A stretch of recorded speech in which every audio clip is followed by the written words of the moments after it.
Bismillahirrahmanirrahim. Assalamu alaikum students. My name is Abdurrahman and I'm teaching you biology. Students, in this session we are going to discuss about the female reproductive cycle.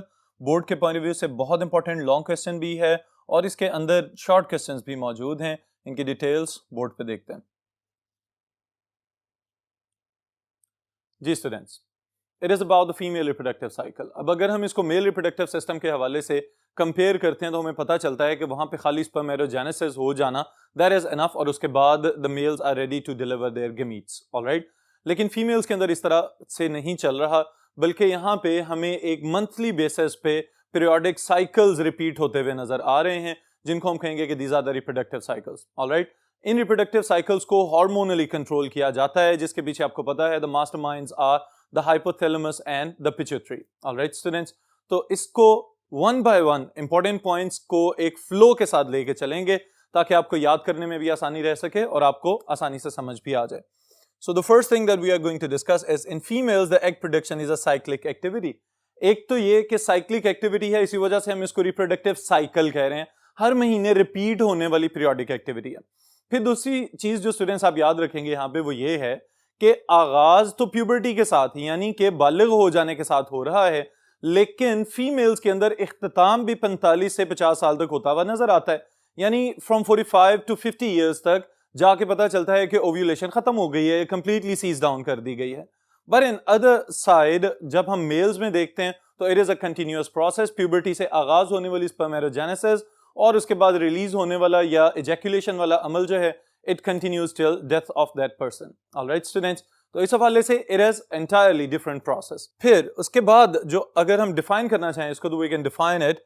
In human females, a periodic reproductive cycle is completed approximately in 28 days, involves changes in structure and function of whole reproductive system. It is called menstrual cycle.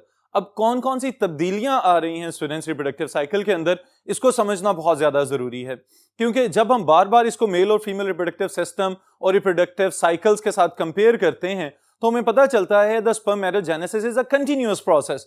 वो तो एक ऐसा अमल है जो चलता ही चला जा रहा है, लेकिन ओवोजेनेसिस या एग प्रोडक्शन का जो अमल है ये बुनियादी तौर पे कंटिन्यूअस प्रोसेस तो है, लेकिन आपको याद होगा कि only one functional ovum is produced in one reproductive cycle. तो उस एक फंक्शनल ओवम को पैदा करने से लेके उसको ओव्यूलेट करवाना यानी फॉलिकल से रिलीज करवाना, ये एक पूरा सिस्टम बना हुआ है रिप्रोडक्टिव सिस्टम के अंदर. और वो किस तरह से कंट्रोल किया जा रहा है इसको हम दो बड़े हिस्सों में डिवाइड करेंगे. The first one is known as ovarian cycle and the second one is known as uterine cycle. क्योंकि अगर हम रिप्रोडक्टिव सिस्टम को देखते हैं तो आपको पता होना चाहिए ओवरीज मौजूद हैं, ओविडक्ट्स मौजूद हैं, यूटेरस है, सर्विक्स है and then the genitals they are vagina. तो इस पूरे सिस्टम को कोऑर्डिनेट करवाया जा रहा है with the help of the hormone system. उसी के थ्रू डेवलपमेंट को कंट्रोल भी किया जाता है, उसी के थ्रू डीजेनरेशन के अमल को भी मुकम्मल किया जाता है. तो इन तमाम चेंजेस को हम दो बड़े हिस्सों में डिवाइड कर रहे हैं. The first one is known as ovarian cycle, यानी कि वो तमाम तब्दीलियां जो ओवरीज के अंदर हो रही हैं, जो गोनेड्स के अंदर हो रही हैं, उनको हम समराइज करेंगे कुछ पॉइंट्स के अंदर, तो इसको हम कहेंगे ओवेरियन साइकिल. क्या क्या हो रहा है ओवरीज के अंदर स्टूडेंट्स, इसको हम डिवाइड कर रहे हैं इनटू टू मेजर फेजेस. पहली चीज जिसको हम कहेंगे फॉलिक्यूलर फेज, उसके नाम से आपको अंदाजा हो जाना चाहिए कि यहाँ पे फॉलिकल्स प्रोड्यूस होने की बात हो रही है. ये चीज भी याद रखिएगा कि जो एग या ओवम पैदा हो रहा है जो कि फीमेल गमीट है, वो अकेला एग ही पैदा नहीं होता, बल्कि उसके बाहर सेल्स की लेयर मौजूद होती है और वो जो एक एनकैप्सुलेटेड स्ट्रक्चर बनेगा उस कंप्लीट स्ट्रक्चर को हम कहेंगे this is known as follicle. Alright students, तो फॉलिकल का बनना यानी कि पहले दिन से लेके और 14वें दिन तक, अगर 28 दिन का रिप्रोडक्टिव साइकिल है तो the first half of the ovarian cycle is the follicular phase. इसमें क्या क्या हो रहा है? Involved in formation, development and maturation of follicles up to ovulation, यानी कि प्राइमरी ओवोसाइट्स वगैरह को मैच्योर करवाना, उनके इर्द गिर्द सेलुलर लेयर्स को डेवलप करवाना, फिर उसके अंदर मुख्तलिफ डेवलपमेंटल फेजेस चल रही होती हैं, उन पे भी चेक पॉइंट्स रखे जाते हैं कि ये फेज मुकम्मल हो गई है, उसके बाद अगली फेज में एंटर हुआ जाएगा. फिर एक लेयर पहले मौजूद होती है, फिर उसके बाद दो लेयर्स आ जाती हैं, फिर उसके बाद एक कैविटी डेवलप की जाती है. इन तमाम चेंजेस से होते हुए अल्टीमेटली जब इस पूरे कैप्सुलेटेड स्ट्रक्चर को हम देखते हैं तो हम कहते हैं दिस इज फॉलिकल. और फिर इसमें से जैसे ही एग निकल जाएगा तो उस अमल को हम कहेंगे this is known as ovulation. Ovulation का आगाज जो है वो असल में फॉलिकुलर फेज का इख्तिताम होता है और ल्यूटियल फेज का आगाज होता है। ल्यूटियल फेज में क्या क्या हो रहा है स्टूडेंट्स, इसको भी देख लेते हैं।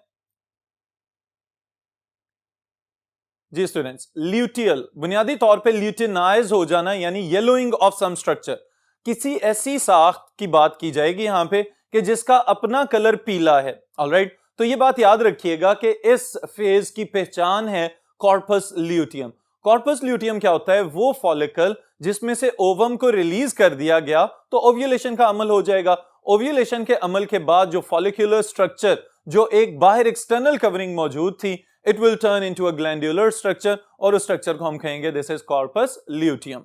Alright students, so comprises of 15 to 28 days, begins with ovulation। जैसे ही ओव्यूलेशन का आगाज हुआ था तो फॉलिकुलर स्टेज खत्म और फिर उसके बाद ल्यूटियल फेज का आगाज। कॉर्पस ल्यूटियम बनेगा जिसका अहम तरीन काम क्या है, प्रोजेस्टेरॉन की सिक्रीशन करवाता है और प्रोजेस्टेरॉन के सिक्रीट होने के बाद यूट्रस के अंदर बहुत सारी तब्दीलियां नजर आती हैं हमें, और फिर उसके साथ ही साथ जैसे ही ये डीजेनरेट होता है तो एक व्हाइट कलर के स्ट्रक्चर में ट्रांसफॉर्म हो जाता है, उसको हम कहते हैं कॉर्पस एल्बिकन्स। कॉर्पस एल्बिकन्स बनने का मतलब ये होता है कि अब आहिस्ता आहिस्ता प्रोजेस्टेरॉन का लेवल डिक्रीज या डिक्लाइन होना शुरू हो जाएगा और फिर यहां से मेंस्ट्रुएशन या ब्लीडिंग फेज का आगाज हो जाता है। तो ये हमारे पास ओवेरियन साइकिल की दो बड़ी फेजेस, जिसमें से पहली फॉलिकुलर फेज और दूसरी ल्यूटियल फेज। फिर उसके बाद स्टूडेंट्स अगर हम साथ ही यूट्रस को देखते हैं तो हमें पता चलता है कि अगर एक तरफ ओवरीज में ये तब्दीलियों का सीक्वेंस चल रहा था तो साथ ही साथ यूट्रस के अंदर भी बहुत सारी चेंजेस नजर आ रही होती हैं। वो कौन कौन सी चेंजेस हैं, इनको भी हम तीन बड़ी फेजेस में डिवाइड कर लेते हैं। The first one is known as menstrual phase, जहां से रिप्रोडक्टिव साइकिल का आगाज किया जा रहा है। डे 1 से लेके डे 5 तक it is known as the bleeding phase और द मेंस्ट्रुअल फेज। जब फीमेल रिप्रोडक्टिव सिस्टम में से ब्लड और डेब्री वगैरह डिस्चार्ज किए जा रहे होते हैं, इसको हम कहेंगे this is the menstrual phase. यहां पे जो चेंजेस ऑब्जर्व की जाती हैं within the reproductive system वो क्या क्या है। The first one is progesterone levels are low, क्योंकि प्रोजेस्टेरॉन के डिक्लाइन होने का मतलब ही ये है कि यूटेराइन वॉल डीजेनरेट होना शुरू होगी। फिर corpus luteum degenerated, it means now it has been transform to corpus albicans. फिर उसके साथ ही साथ मेंस्ट्रुएशन और ब्लीडिंग होती हुई नजर आती है, that is the symptom of this menstruation phase. Alright, फिर उसके बाद दूसरी फेज जो यूटेराइन साइकिल में हम शामिल कर रहे हैं, it is proliferative phase. Proliferative phase से क्या मुराद है कि जब मेंस्ट्रुएशन या ब्लीडिंग मुकम्मल हो चुकेगी तो साथ ही ओवरीज में जो फॉलिकल की डेवलपमेंट है वो भी शुरू हो गई है। तो फॉलिकल्स की development it is synchronised with again the development and repairing process of the uterus. तो क्या किया जाएगा from day 6 to 14, growth and thickening of the endometrium. अब एंडोमेट्रियम क्या है, it is the middle wall of the uterus, यानी uterine wall का दरमियान वाला हिस्सा जो है उसको हम कहेंगे this is endometrium.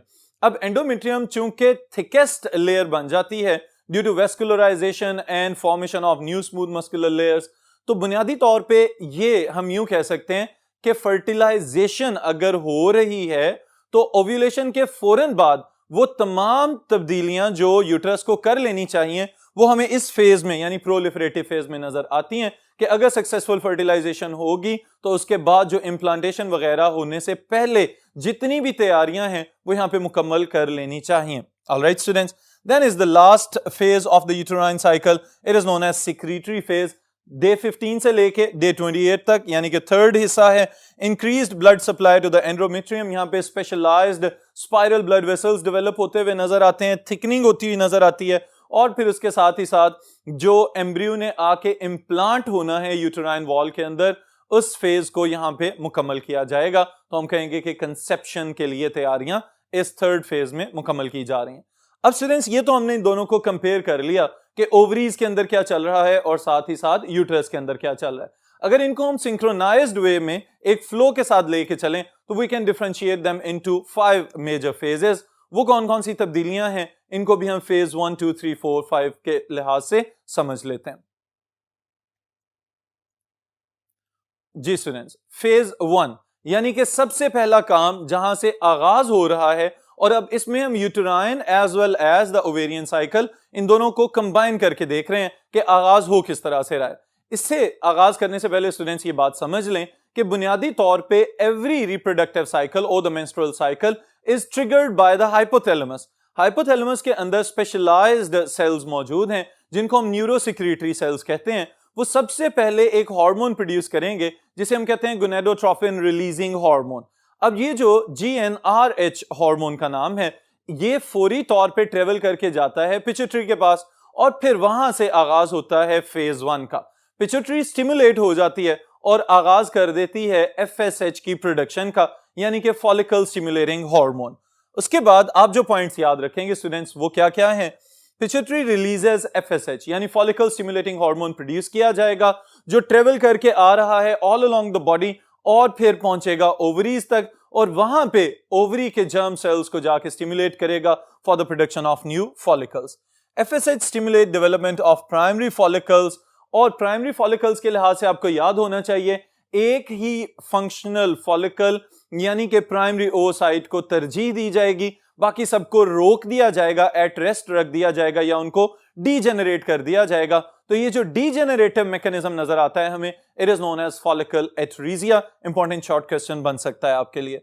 Then uterine cycle as well as the ovarian cycle, it enters phase 2। Phase 2 में क्या नजर आता है हमें? Ovary produces oestrogen under the stimulus of FSH, यानी कि FSH क्या कर रहा है यहां पे? एक एडिशनल स्टिमुलेटिंग फंक्शन परफॉर्म कर रहा है कि ओवरी के सेल्स एस्ट्रोजन बनाना शुरू कर दें। Alright, oestrogen is usually released और सिक्रेटेड एज एस्ट्राडायोल। इसका मतलब यह है कि ये क्या है? स्टीरॉयड हार्मोन कहलाएगा। अब जैसे ही ये हार्मोन पैदा होता है तो दो चेंजेस हमें नजर आती हैं स्टूडेंट्स। एक तो फौरी तौर पे FSH के लिहाज से ये इनहिबिटरी इफेक्ट देना शुरू हो जाता है, यानी कि पिट्यूटरी को मना कर देता है कि no more FSH is needed here, यानी कि FSH की पैदावार को कम करवा देगा। फिर उसके साथ जो दूसरा काम यहां पे कर रहा है वो, अगर फर्टिलाइजेशन सक्सेसफुल होती है तो उस केस में बहुत ही कारआमद हो सकता है। And it is the preparation and development of the endometrium as well as formation of new blood vessels, जिसे हम वेस्कुलराइजेशन या इसको बाजुकात हम एंजियोजेनेसिस का नाम भी दे सकते हैं। फिर उसके बाद स्टूडेंट्स फेज 3 में जब एंटर होता है रिप्रोडक्टिव साइकिल, तो उस सूरत में एक नया हार्मोन आपके सामने आ रहा है। It is known as LH यानी कि ल्यूटिनाइजिंग हार्मोन। ल्यूटिनाइजिंग हार्मोन के साथ आप रिलेट कर सकते हैं ल्यूटियल फेज को, यानी कि यहां पे कॉर्पस ल्यूटियम वगैरह का जिक्र जरूर होगा। LH is secreted by pituitary due to decrease of FSH। FSH को इनहिबिट करवाया किसने? एस्ट्रोजन ने। और फिर उसके नतीजे में फौरी तौर पे ल्यूटिनाइजिंग हार्मोन पैदा किया गया। ल्यूटिनाइजिंग हार्मोन पैदा होते ही luteinisation of the follicle starts, यानी कि फॉलिकल क्या है? Outer covering of the primary और सेकेंडरी ओसाइट राइट नाउ। अब ये जो एग के इर्द गिर्द प्रोटेक्टिव कवरिंग है ये येलोइश ह्यू या येलोइश अपीयरेंस देना शुरू करेगी, तो हम कहेंगे it has been luteinised. It is the function of luteinising hormone. उसका मतलब क्या होता है कि अब फॉलिकल जो है वो अपनी मैच्योरिटी तक पहुंच चुका है and now it is ready to release the ovum, and as soon as the ovum is release from the follicle, this process is known as ovulation. ये कहां पे मुकम्मल किया जा रहा है? In phase 3 of the reproductive cycle. Then students phase 4, ovulation मुकम्मल हो जाने के बाद इंपॉर्टेंट चीज आ रही है, the follicle cells transform to corpus luteum. और कॉर्पस ल्यूटियम एक ऐसा शेल था बुनियादी तौर पे ओवम का जो अब ग्लैंड्यूलर रोल या ग्लैंड्यूलर फंक्शन प्ले करेगा। यहां पे क्या करना शुरू करेगा? फौरी तौर पे एक नया हार्मोन पैदा करेगा जिसका नाम है प्रोजेस्टेरॉन। जी स्टूडेंट्स, प्रोजेस्टेरॉन पैदा किया जाएगा फौरी तौर पे कॉर्पस ल्यूटियम से, और इसने क्या करना है? आके वो काम जो एस्ट्रोजन शुरू कर चुका हुआ था, यानी कि प्रोलिफरेशन ऑफ द एंडोमेट्रियम, उसको मजीद सपोर्ट करेगा और यूटेराइन वॉल्स को प्रिपेयर करेगा, वेस्कुलराइज करेगा फॉर कंसेप्शन। कि अगर सक्सेसफुल फर्टिलाइजेशन हो जाती है तो फौरी तौर पे जैसे ही वो जाइगोट एम्ब्रियो की फॉर्म में ट्रेवल करता हुआ नीचे यूट्रस की जानिब आएगा तो uterus should be ready for conception. ये प्रोजेस्टेरॉन ने तैयारी करवा देनी है। फिर उसके बाद क्या होता है कि अगर in case no sperm has been received, कोई भी स्पर्म फर्टिलाइजेशन के लिए नहीं आ रहा, तो क्या किया जाएगा? If fertilization does not occur, Cl corpus luteum degenerates. Corpus luteum degenerate होकर कॉर्पस एल्बिकन्स में ट्रांसफॉर्म हो जाएगा। प्रोजेस्टेरॉन की मिकदार आहिस्ता आहिस्ता आहिस्ता कम होना शुरू हो जाएगी, और इसकी वजह से चूंकि इसने सपोर्ट किया हुआ था एंडोमेट्रियल वॉल को, तो एंडोमेट्रियम वॉल जो है वो आहिस्ता आहिस्ता डीजेनरेट होना शुरू होगी और उसके जो ग्लैंडुलर टिश्यूज थे, जो म्यूकस प्रोड्यूसिंग सेल्स थे, वो सारे के सारे डैमेज होना शुरू होंगे, ब्लड सप्लाई को मिनिमाइज कर दिया जाएगा और अल्टीमेटली वही जो स्पाइरल ब्लड वेसल्स डेवलप हुए थे वो ब्लड की सप्लाई रोक देंगे टू द एंडोमेट्रियल वॉल और उसकी वजह से ये सारी यूटेराइन वॉल डेथ का शिकार होगी और ultimately with the outgoing red blood cells as well as the sloughed off uterine wall ये सारा कुछ बॉडी से डिस्चार्ज होना शुरू हो जाएगा। तो हम कहेंगे दिस इज द मेंस्ट्रुएशन और the menstrual period. Alright students, ये नाम दिए जाते हैं इसको। फिर ये वाली फेज यानी कि ब्लीडिंग फेज जो है it may continue from 3 to 7 days। फिर अल्टीमेटली थोड़ी देर के बाद the female body it will enter the next reproductive cycle. फिर वहीं से काम का आगाज कर दिया जाएगा। ओवरीज के अंदर पहले नंबर पे फॉलिक्यूलर फेज, फिर ल्यूटियल फेज, इसी तरह यूटेरस के अंदर वो तमाम तब्दीलियां वकू पजीर होंगी and the whole new reproductive cycle will continue. Alright students, ये चलता चला जाएगा, लेकिन जैसे मैंने आगाज में बताया था कि बाज़ औक़ात ये भी देखा गया है कि फीमेल्स के अंदर आहिस्ता आहिस्ता आहिस्ता ओव्यूलेशन के अमल में डिक्लाइन होना शुरू हो जाता है।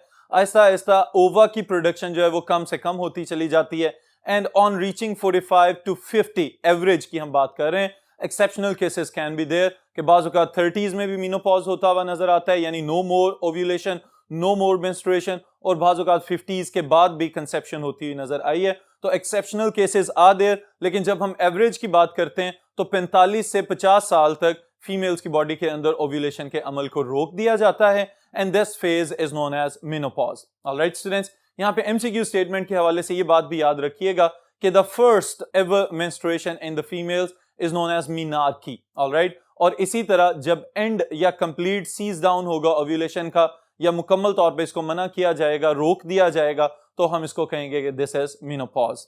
ऑलराइट स्टूडेंट्स, फिर इसके साथ एक बहुत इंपॉर्टेंट चीज यहाँ पे ऐड की गई है, चूंकि सारे का सारा मैकेनिज्म स्ट्रक्चरल भी है, फिजियोलॉजिकल भी है, it is regulated by hormones, और वो सारे हार्मोन्स जो है कंट्रोल किए जा रहे हैं दिमाग से। तो इस वजह से हम यहाँ पे ये कहेंगे कि अगर खुराक की जरूरियात ठीक तरीके से बॉडी की पूरी नहीं हो रही, मेल नरिशमेंट चल रही है, या उसके अलावा अगर एक कंटिन्यूअस स्ट्रेस या हाइपरटेंशन वाला फेज चल रहा है बॉडी के ऊपर, तो बॉडी स्ट्रेस में आ जाएगी और उसकी वजह से भी रिप्रोडक्टिव साइकिल जो हैं they can be disturb. Alright students, तो इस सेशन के लिए इतना ही, फिर इंशाल्लाह नेक्स्ट सेशन में नेक्स्ट टॉपिक के साथ मुलाकात होगी।